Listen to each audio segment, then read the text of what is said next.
I hope you guys love how good my handwriting is. It's awesome, isn't it? I should have been like a handwriting teacher or something like that. What's up, everyone? Hope you're having a killer day. So today I want to talk about loan programs, specifically conventional versus FHA. Everyone wants to know what is the best loan program out there, but the answer is really simple. It's the one that delivers the lowest monthly payment and the lowest down payment. So I'm going to run you through a couple of bullet points. Conventional, minimum FICO score requirement, 620. Maximum DTI allowance, 49.9%. There are low PMI options. That's the monthly mortgage insurance. Sometimes with good enough credit, you can actually roll it into the loan as a one-time payment, saving you big bucks. And also, you can bring in 3 to 5%. Contrary to popular belief, you do not have to put down 20% to buy a home. I repeat, you do not need 20%. Sometimes you do that. Then there's FHA. Minimum FICO score requirement, 620 with Fairway. Maximum DTI, 56.99%. And minimum down payment requirement, 3.5% down. So what you want to know is which one is best suited for you. So I'll give you a good example.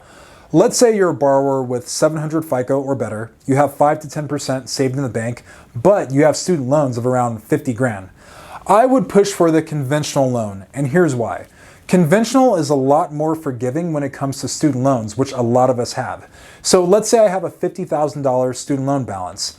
If my credit report states that I'm only paying $2 a month, the bank will actually use that payment to qualify you with. So you have a lot more buying power with conventional on a student loan.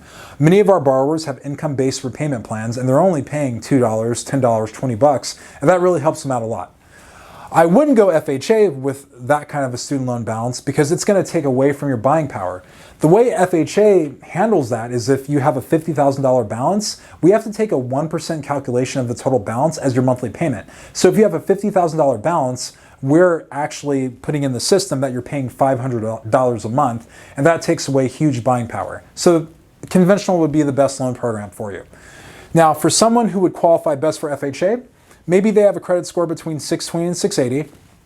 They only have a small amount saved up, maybe 1 to 3.5% saved up. Hopefully they can get some down payment assistance. And let's say they have a lot of debt. They have a higher debt to income ratio ceiling. So FHA is going to be a lot more forgiving. You'll be able to still get a decent interest rate because they're not as strict when it comes to interest rates as conventional. So FHA would be the best program. So that's conventional and FHA in a nutshell. So how much can I get qualified for? That's the second most popular question. Well, that is totally dependent upon your debt to income ratio. So let me show you a little bit about how we calculate that and how we get you approved for the pre-approval amount. So let's say a borrower makes $10,000 a month gross income. The mortgage that they're trying to apply for comes with a $3,000 a month payment, taxes and insurance included. They have student loans totaling $300 a month. They have credit cards totaling $100 a month, and we're only going by the minimum monthly payments. And they have an auto loan for $600 a month.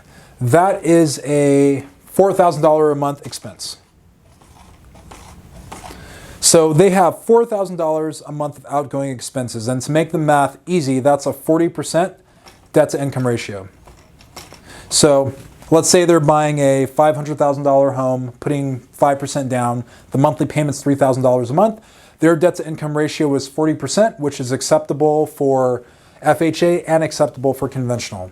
As long as we don't exceed this number for FHA, as long as we don't exceed this number for conventional, we have a loan. So I hope this helps everyone out. If you have any questions, feel free to comment, DM me, or give me a call.